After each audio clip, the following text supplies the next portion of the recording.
दिल्ली की बात करें तो 13,000 करोड़ रुपए के लिए अरविंद केजरीवाल के निवास पर भारतीय जनता पार्टी के निगम पार्षद बैठे हुए हैं। लगातार 6 दिन हो, आज छठा दिन है। हमारे बीच में रेशमा नदीम साहब के हस्बैंड नदीम साहब हैं। नदीम साहब, क्या कहना चाहेंगे पार्षदों जो डटे हुए हैं केजरीवाल के घर में? पूरी तरह से राजनीति है, और जो ये पिछले 3.5 साल के अंदर एमसीडी में नहीं कर पाए, उससे जो है ध्यान हटाना चाहते हैं। जो काम इन्होंने 3.5 साल के अंदर बेड़ा गर्क एमसीडी का कर दिया कि आज उन्हीं से पूछो कि आपने अपने अपने क्षेत्र में कितना पैसा लगाया। पिछले 4 साल, चौथे साल का बजट चल रहा है, सिर्फ 30 लाख रुपए हर पार्षद के उसमें आए। क्या पिछले 3.5 साल के अंदर क्या अब आपको याद आई है कि पैसे चाहिए, या अब आपको ध्यान आएगा पैसा चाहिए? सिर्फ एक राजनीति है।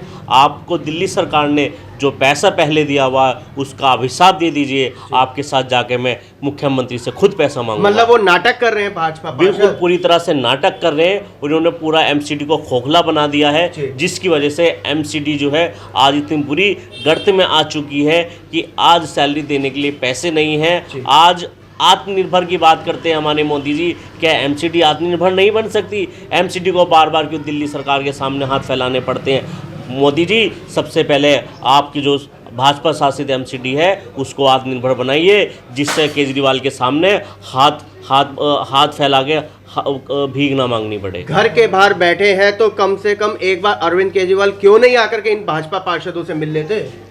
अरे बिल्कुल सही कर रहे हैं केजरीवाल जी। इन जैसे भ्रष्टाचारियों से मिलेंगे, इन जैसे भ्रष्टाचारियों का मुंह देखेंगे? हरगिज नहीं। मतलब भाजपा के निगम पार्षद भ्रष्टाचारी हैं? बिल्कुल। अभी क्या भाजपा के पार्षद पकड़े नहीं गए? अभी 10 लाख रुपए लेके पकड़े गए हैं। आज एमसीडी का इतना बराबर नहीं है। आज जो एमसीडी का इतना बुरा हाल है वो किसकी वजह से हुआ? कि भ्रष्टाचार की वजह से तो हुआ है। आज एक पान वाले को भी, आज एक पान की दुकान को खुलवाने के लिए लाखों रुपए अपनी दुकान देने के लिए देने पड़ते हैं। आज एक रेस्टोरेंट चलाने वाले को अपना पूरा का पूरा 10 लाख 20 लाख रुपए उसको देने पड़ते हैं। क्या यह भ्रष्टाचार नहीं है? आज एक 25 गज का मकान एमसीडी शासित में आप नहीं बना सकते तो उसका क्या है? तो ये सब मैंने खुद पिछले कई मेयर से कहा कि आप पिछला हाउस टैक्स माफ़ कीजिए और नए तरीके से हाउस टैक्स लगाइए, और जो ना दे तो भारी पेनल्टी लगाइए। जिस तरह से दिल्ली जल बोर्ड ने काम किया कि पिछला माफ़ किया, आगे से जो है स्टार्ट किया। नदीम साहब, जिस तरीके से किसानों की सेवा भाव के लिए आम आदमी पार्टी लगी हुई है, तो क्यों नहीं ऐसे ही भाजपा पार्षद पे जाकर के अरविंद केजरीवाल जी पूछ लेते? घर के बाहर ही तो मिलना है। नहीं, उनसे क्या मिलना, उन भ्रष्टाचारियों से क्या मिलना जिन्होंने एमसीडी का दिल्ली का बेड़ा गर्क कर दिया। आज दिल्ली राजधानी होते हुए 150 नंबर पर आती है। उन जैसे लोगों से मिले? मैं तो चाहता हूँ कि बिल्कुल ना मिले, और नहीं चलती एमसीडी तो एमसीडी आम आदमी पार्टी को सौंप दें। किसान आंदोलन पर आप क्या कहेंगे? वहाँ पर जाकर के आप लोग जो मिल रहे हैं कि हार्दिक अभिनंदन है दिल्ली के अंदर किसानों का। दिल्ली के अंदर किसान जो आए हैं उनका सबसे पहले स्वागत है, और उन्हें जो है दिल्ली जैसी धरती को चुना अपने आंदोलन को चलाने के लिए। उनका मैं नमन करता हूं कि आज किसान परेशान है। अगर कंगना परेशान हो जाती है तो भक्तजन जो है बिखर जाते हैं, लेकिन आज अन्नदाता परेशान है तो वो परेशान नहीं है, क्योंकि अंध भक्तों को सिर्फ अंध ही दिखाई देता है और भक्ति के अंदर वो लीन है, जिसकी वजह से आज देश बिक रहा है। आज देश जो है देश के अंदर जो है बुरा हाल है, किसानों का बुरा हाल है। और कि आज एमएसपी की तो बात कर रहे हैं, कल को जब अंबानी अदानी जिन्होंने अपने बड़े बड़े भंडारण खोल दिए हैं, क्या वो अपने फ़ायदे के लिए खोले या लोगों के भले के लिए खोले? नदीम साहब, भारत देश की बात करें तो जय जवान जय किसान का नारा था। आज जवान भी सड़क पर और किसान भी सड़क पर। बिल्कुल, आपस में दो भाइयों को जिस तरह हिंदू मुसलमान को लड़वाने का काम करा, आज उसी तरह जय जवान जय किसान, जवान और किसान को भी इन्होंने बढ़वा दिया। कल को हो सकता है ब्राह्मण बनियों को भिड़वा दें, कल को हो सकता है ठाकुर बनियों को भिड़वा दें। इसी तरह जहाँ भी इनको मौका लगेगा, जहाँ भी इनको राजनीति के अंदर सीधा सीधा एलिगेशन लगा रहे हैं मोदी सरकार पे कि फूट डालो, राज करो। बिल्कुल, अंग्रेजों के ये काले अंग्रेज है, गोरे अंग्रेजों की जगह काले अंग्रेज छोड़ गए। इनका भी वही रूल था कि भाई फूट डालो, राज करो। आज उन्होंने वही अपनाया हुआ है, अंग्रेजों के एजेंट थे।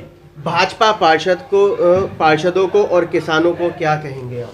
भाजपा पार्षदों से ये कहूँगा कि आप अपना काम कीजिए, आप एमसीडी का सुधार कीजिए। अभी भी 1.5 साल है, आप उसको भ्रष्ट अधिकारियों करिए, अफसरशाही आपने लागू की हुई है। आप जब तक जनता के भले के हिसाब से नियम नहीं बनाएंगे, जनता को भला नहीं देंगे, एमसीडी का भला नहीं हो सकता और 2022 में आपका भी भला नहीं होने वाला। और किसानों के लिए क्या मैसेज?